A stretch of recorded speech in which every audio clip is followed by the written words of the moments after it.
Hello and welcome back to Visions. I'm Mirella Rich. If you've just joined us, we're here with Mervyn Vogt, who is the State President of the Whistleblowers of Australia and the National President of Whistleblowers Assist. Welcome back to the program. Thank you, Mirella. Can you tell us, what is a whistleblower's experience? What sort of difficulties do they go to, and what sort of acceptance do they have by other people in society in general?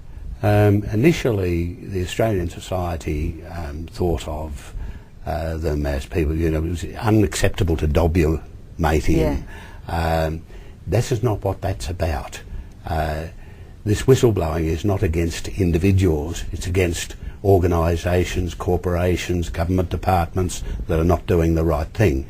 The attitude of the corporations and so is generally they don't like them. They rock the boat, and within large organisations these days you've got this team approach. Now that means that everybody, when something goes wrong, sticks their head in the sand and they all form a circle and protect each other's butts in these things. It's what I call the ostrich syndrome. And they prefer, big corporations and governments will first attempt to ignore you.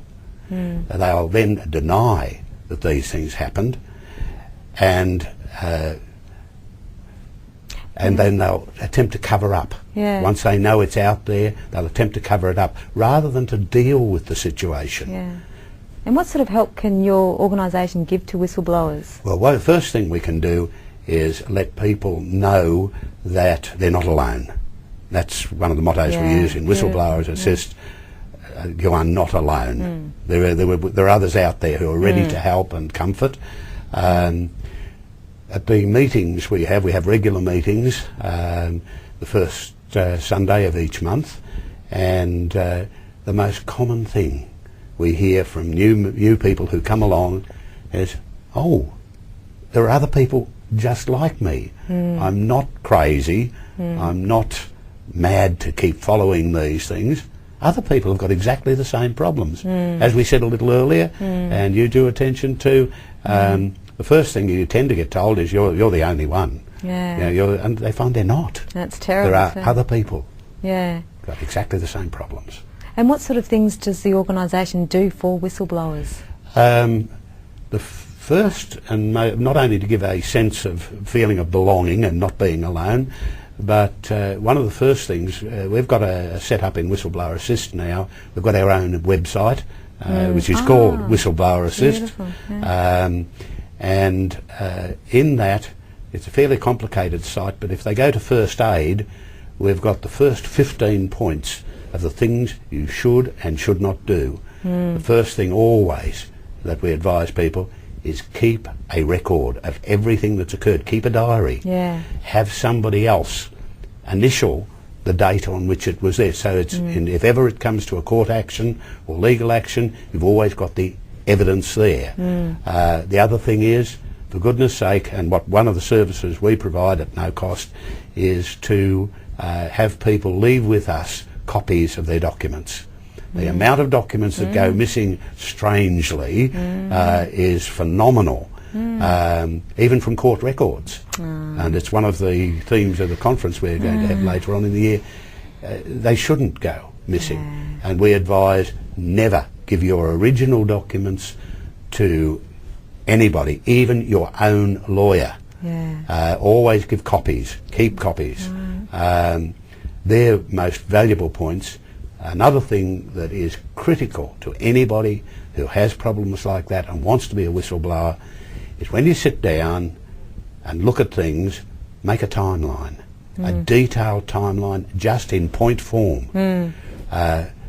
The general problem we have with people who are whistleblowers is they know their own problem or the problem they've been involved in, and they know the ins and outs, and they assume everybody else does. And you find if somebody come in and go on about the problem and you're trying to think, well, hang on, where does this come from? And it isn't in the sequence that you need. So that timeline is the best thing you can ever do to help yourself. So that would be the advice you would give someone who wasn't in the organisation but they were a whistleblower, would you say? That's right, yes. To anybody who's involved in that sort of action, their key things to do. Yeah. They find them all on the website. Yeah. And what about the authorities? What attitudes do they have towards whistleblowers? And the authorities, used to be. Yeah, it's sort of like government organisations, are they? That's right, yeah. Used to be very unsympathetic. Then there was a company, a corporation in America called Enron, which got into wonderful troubles. And it was thanks to a whistleblower that things came out in that case. Now, as a result, in the United States they have what they call the SOX Act, Sarbanes-Oxley Act, which said whistleblowers have got to be protected. They should be encouraged, they've got to be protected. Now, not long after that, corporations within Australia were required to look at the same sorts of things, and whistleblower protection acts started to pop up in Australia. Wow. Now, at first you think, great. However, the trap is in those acts, many of them are ineffectual. In some cases, the people administering them don't even want them. Well, do you have any case histories where they have been protected? Yeah. Probably not the longest running case. The longest running case I've been involved in is involved a young man who was a member of the armed services. He saw and got concerned about his colleagues who were using battlefield weapons while they were stoned out of their minds. Oh, gee. And he had evidence that there was trading of these battlefield weapons back into the drug community in return for drugs. Now, he got upset, went to the correct authorities within the armed services, and their response was, so what? And he was appalled at this and went to the federal police. Yeah. The armed services, and I may sound a little hesitant, but there are legal actions going on this one. They've been going on for 6 years. Oh, gee. We're about to go to a break now. You're watching Visions. Stay with us. We'll be back with more very shortly.